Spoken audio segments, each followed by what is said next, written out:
Hello, I'm Brigantia, Blackbird of Blackbird's Brew, and this is Storyteller's Corner. This week we're going to be looking at the Lord of the Rings and why I think it's such a good modern mythology that can help provide us with inspiration and a little bit of strength and courage as we're facing our own challenges in life. So let's look at the main character, Frodo. Frodo was living a perfectly idyllic life in the Shire.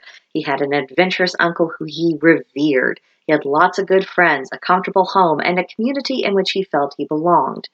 But next thing he knew, Uncle Bilbo waltzed off to visit the elves, leaving Frodo all of his possessions, including a ring that would alter Frodo's life forever.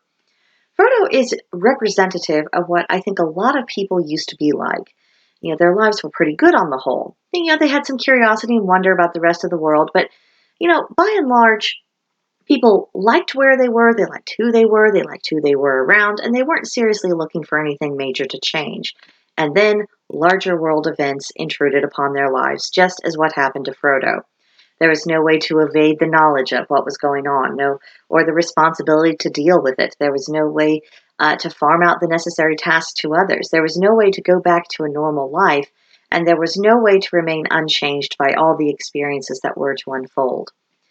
Now, The Lord of the Rings tells the story not only of the destruction of buildings and kingdoms and the former way of doing things, but it's also a study in the destruction of the individual, the average normal person who is just going about their business, living their lives, and also the consequences of when these violent cycles of history occur. The metaphor of the Lord of the Rings speaks so loudly to me right now, and I am curious to hear if anyone else feels themselves resonating with the story in a more personal, visceral way these days. We are seeing a wanton destruction of our civilization by powerful people who imagine that they know better than everyone else, and it's helped along by the mob of the woke who resemble orcs more than they realize. And the casualties have been, old institutions now revealed as being hopelessly corrupt, and the average person is feeling at a loss as to how to fight back. And, they don't have any escape from the feeling that they must do something if they're going to preserve what they love, but they don't know how, and they're afraid. So not only does this story of the Lord of the Rings speak to the pain and the uncertainty that we're all experiencing, but it also serves as a point of inspiration because it's about the mindset of people who rose to the occasion, who acted bravely despite overwhelming danger, and how they defended the people they loved until the very end, and how they ultimately attained victory. Our culture needs this story more than ever because we need to find our courage and we need to disallow powerful people from intimidating us into submission. So when Frodo realized he had to be the person who took responsibility for dealing with the ring, his first question is, "What must I do?" And he immediately took action. Then the council at Elrond, all the movers and shakers were arguing amongst themselves, and then it was Frodo who declared that he would take on the job, he would take the ring to Mount Doom, and he would see it destroyed. When Frodo realized that the ring was poisoning the Fellowship, he did the necessary thing and went off by himself. Almost, because Samwise Gamgee did insist on coming along. But Frodo never attempted to force Sam to walk this dangerous path with him longer than what he was willing to do. And even as the ring was wearing Frodo down, he fought to the last of his strength, and Sam showed the value of a loyal friend because he stuck with Frodo through thick and thin to the very end, no matter how awful it got. Now, eventually, the ring was destroyed, but the manner in which it was destroyed feels very appropriate. It fell into the fire while Frodo and Gollum were struggling over it.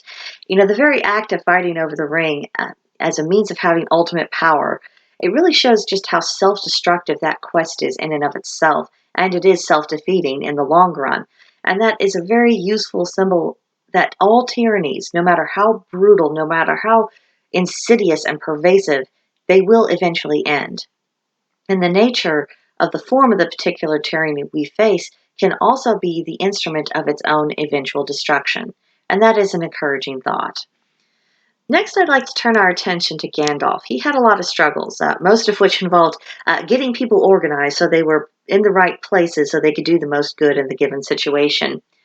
But I don't think any of that, the nuisance, the time, the trouble, all of the effort involved, I don't think that affected him or hurt him the way that the corruption of Saruman and the lack of support of the other wizards in Middle-earth who were not doing what they were doing, I think that did affect him more, even though we didn't really That wasn't really made a huge deal of in the movies, and we didn't really see it, but I can't help but thinking that if anything shook Gandalf, it would have been that. Because he saw the final destruction of the institution of which he was a part.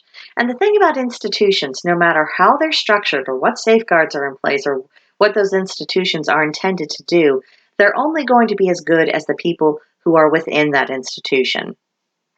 And it's hard to be part of something and to be essentially the only person who's doing any of the necessary work. It takes strength of character and determination to carry on and get things done. That is almost bearable, but what's devastating is corruption. Not laziness, not indifference, not distractions, but those who intentionally turn things inside out and transform what was once good, or at least useful, into a destructive force. The abuse of power destroys the reason for any trust or any confidence to be put in that institution, and it removes a layer of defense that the institution once provided. I think that's something most of us can very strongly relate to. Gandalf lost his friends, he lost his colleagues, he lost his peers, and then he picked up the torch. He couldn't save the institution that had rotted from the inside out, but he could fulfill his own obligations, give his all, and see the job done, and there's a lot to admire about that. Then if we move on to the Two Towers, there is this moment between King Theoden and Aragorn that's always stood out to me. They had been fighting the Battle of Helm's Deep. They'd been fighting valiantly, but they were losing ground. They were being pushed back further and further into the keep. And just despairing, Theoden said at one point, so much death. What can men do against such reckless hate? Aragorn's answer was ride out and meet them. That answer goes straight to my heart because it is at once an expression of duty when faced with destruction, as well as the only action anyone can possibly take that allows for the possibility of hope. Giving into the battle, or worse, yielding before the battle is ever fought, it guarantees defeat and it guarantees further danger. People are giving up right now. A lot of them are because they think they'll be safer, that they'll somehow be overlooked by the tyranny, that somehow the worst won't affect them. And this flies in the face of all historical precedent, which tells a very different story. The reality is that evil must be opposed. We may lose, we may win, but our job is to oppose it. We can't know for sure what the outcome will be or what our own personal fate will be, but the consequences of giving up and giving in, it costs us our integrity, our honor, and our souls. Now, there are a lot of other things that I can point to in The Lord of the Rings that are very inspirational, but it is too much for just one video, so I will end with this final example. And it's Aragorn's speech to the army when they're in front of the Black Gate and they're about to face Sauron's orcs. And what he said is this: "A day may come when the courage of men fails, when we forsake our friends and break all bonds of fellowship, but it is not this day. An hour of wolves and shattered shields when the age of men comes crashing down. But it is not this day. This day we fight. By all that you hold dear on this good earth, I bid you stand, men of the West." Nothing fights off a sense of hopelessness quite like hearing that speech. And it's a message we all need to hear. It's a message for us to realize we have a part to play. And this isn't about wearing rose-colored glasses or denying reality or drinking the Kool-Aid. It's about standing in the way of destructive forces and saying no.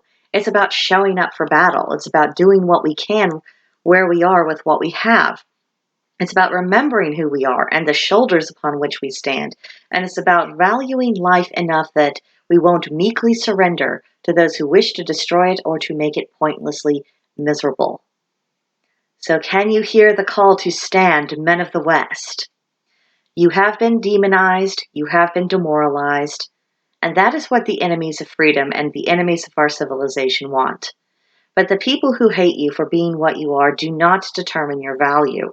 It is your deeds and your character that do. We live in a period of time in which you have the opportunity to shine and let your virtue and valor and value be seen by everyone who has eyes. All you need to do is stand and defend who and what you love.